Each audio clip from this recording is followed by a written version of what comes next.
June 5, 1718, Ocracoke Inlet, North Carolina. A pirate vessel rocks gently on blood-stained waters. The crew stands in silence, forming a ring around a trembling young man stripped to the waist. This is Thomas Wells, caught stealing from the ship's stores, his third offense. The captain, a weathered man with eyes like flint, nods once. Two burly pirates seize Wells, binding a thick rope around his chest. Without ceremony, they hoist him overboard.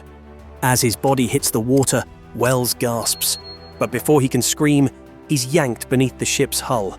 The barnacle-encrusted wood tears into his flesh like 1,000 knives. When they haul him up on the other side, what emerges barely resembles a man. Red ribbons of skin hang from his body. The sea around him turns crimson. He's still conscious, still breathing. They'll let him live another day before infection claims him. A day to contemplate his crimes while the crew watches his agony. This wasn't unusual punishment. This was pirate justice. Forget buried treasure and wooden legs. If you broke the pirate code, you didn't just die. You were made an example. Hollywood has sanitized much of pirate history, but the reality was far darker than any film has dared show.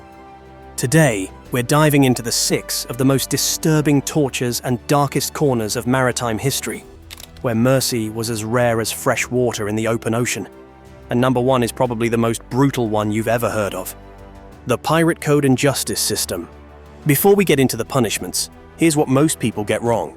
Pirate ships weren't lawless free-for-alls. They ran on strict, signed codes, custom contracts every crew member agreed to. And unlike Navy ships where captains ruled, pirate crews voted. That means when a man was punished or executed, it wasn't one man's judgment. It was the will of the crew. Take Captain Bartholomew Roberts, aka Black Bart. His code was clear. If any man rob another, he shall have his nose and ears slit and be put ashore. Justice at sea was brutal and democratic. Number 6, keelhauling. Death by 1,000 cuts. Of all the punishments pirates and navies devised, perhaps none was more horrific than keelhauling, designed to extract maximum suffering. The condemned man would have a rope tied around his waist or under his arms. Another rope would be run beneath the ship, from one side to the other. At the command, he would be thrown overboard and then dragged under the entire length of the vessel. What made this truly horrific wasn't just the near drowning, it was the ship's hull itself. After months or years at sea, ships developed a thick crust of barnacles, broken shells, and other marine growth. These razor-sharp accretions turned the ship's bottom into an enormous cheese grater. As the victim was dragged underneath, his flesh would be stripped away. If he survived the initial pass, and many did, at least briefly, he would be hauled aboard with his skin hanging in ribbons, bleeding from hundreds of wounds. Infection was inevitable, and often led to an agonizing death over subsequent days. The Dutch Navy officially codified keelhauling in their naval regulations in 1560, but it was adopted by pirates throughout the Caribbean and Atlantic. The notorious Captain Edward Lowe, known for his sadistic streak, was particularly fond of this method.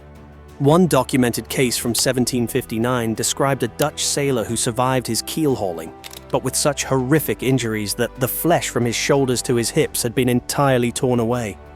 He died 3 days later. Number 5, Marooning, the slow death of isolation.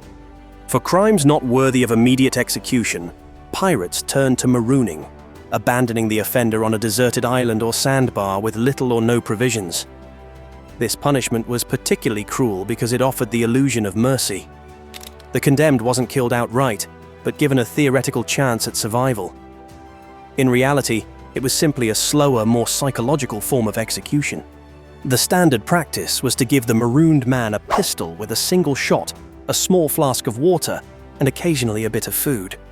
The pistol wasn't meant as a means of hunting or defense. It was so he could end his own suffering when thirst and hunger became unbearable.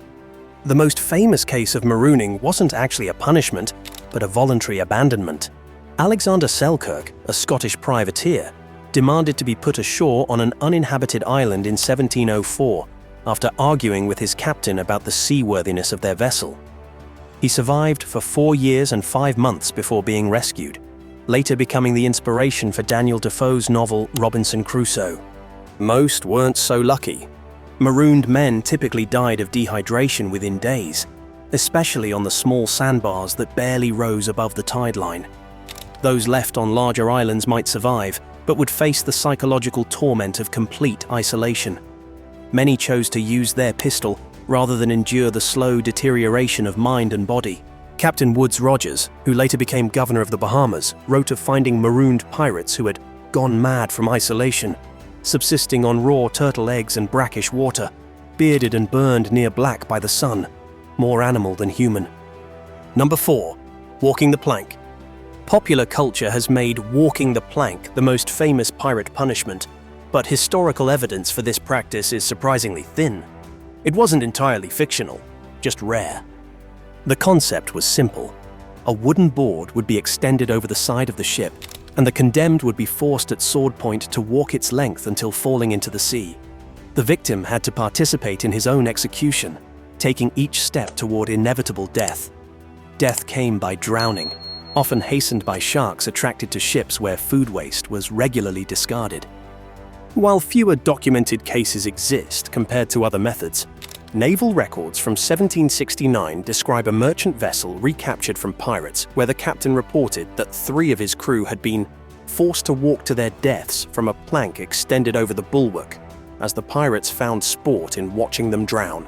Pirates operating in shark-infested waters particularly favored this method. The Caribbean pirate Edward England was reported to have forced captives to walk the plank specifically in areas where he knew hammerhead sharks congregated, telling them to go feed the fish that have been following us these 3 days. Number 3. Hanging from the yardarm. For mutiny, treason, or murder, pirates typically resorted to hanging. But unlike the relatively quick drop hanging later developed to break the neck, pirate hangings were designed to be slow and agonizing. The condemned would be hoisted up to the yardarm, the horizontal spar on the mast that supported the sails. Without the merciful drop that breaks the neck, death came by slow strangulation, a process that could take up to 20 minutes of conscious suffering as the victim slowly asphyxiated. After death, the body would not be cut down, but left hanging for days. In the tropical heat, decomposition set in quickly, creating a grisly spectacle no sailor could ignore. The case of William Kidd stands as one of the most infamous examples. In 1701, Kidd was hanged over the River Thames at Execution Dock.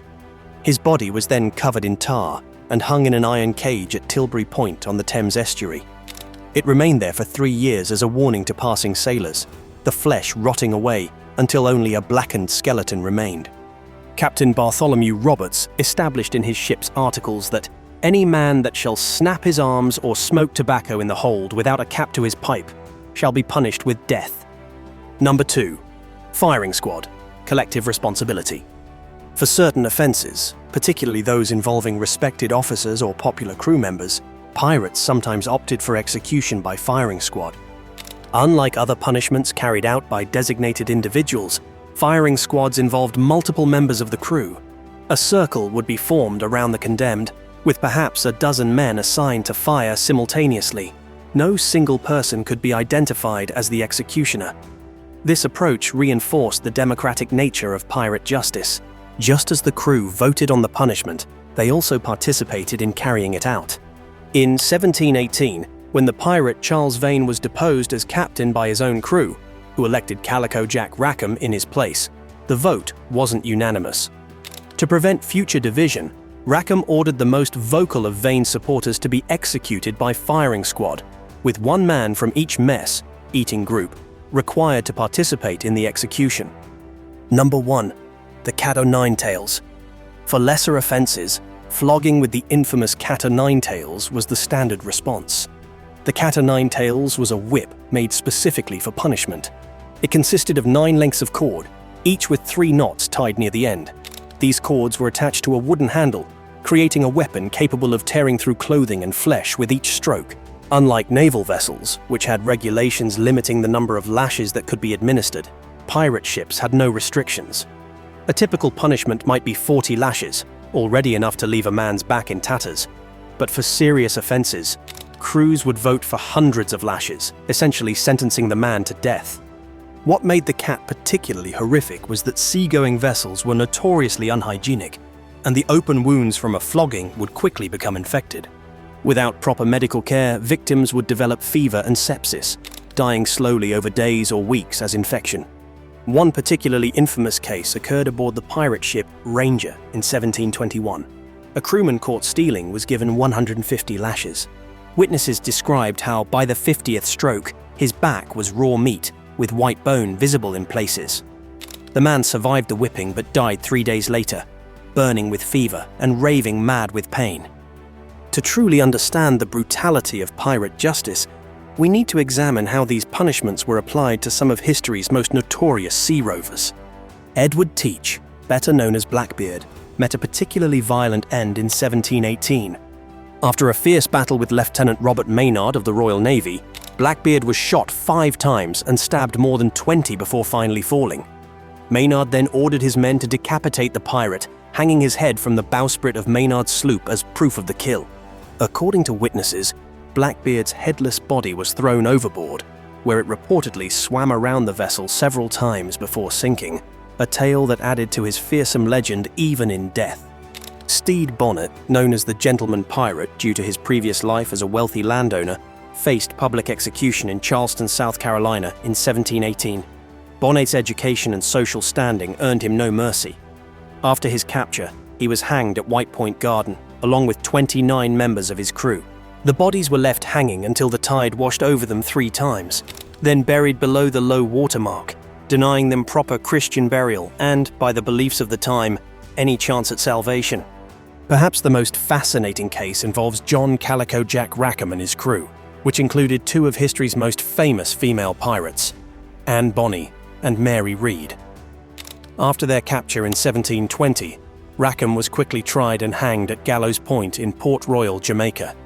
His body was then tarred and placed in an iron cage suspended from a gibbet at the entrance to Port Royal Harbour, where it remained as a warning for years.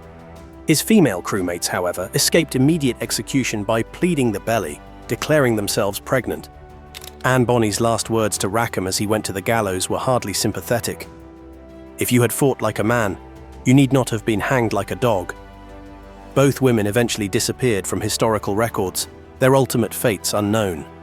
So now I turn the question to you. Would you have survived pirate justice? What offense do you think would have been worth the severest punishment? Leave your thoughts in the comments below. Thanks for watching Nefarious History. If you want to be notified of more stories, just tap that subscribe button and notification bell so you don't miss our upcoming episodes on medieval torture chambers and the brutal tribal warfare tactics.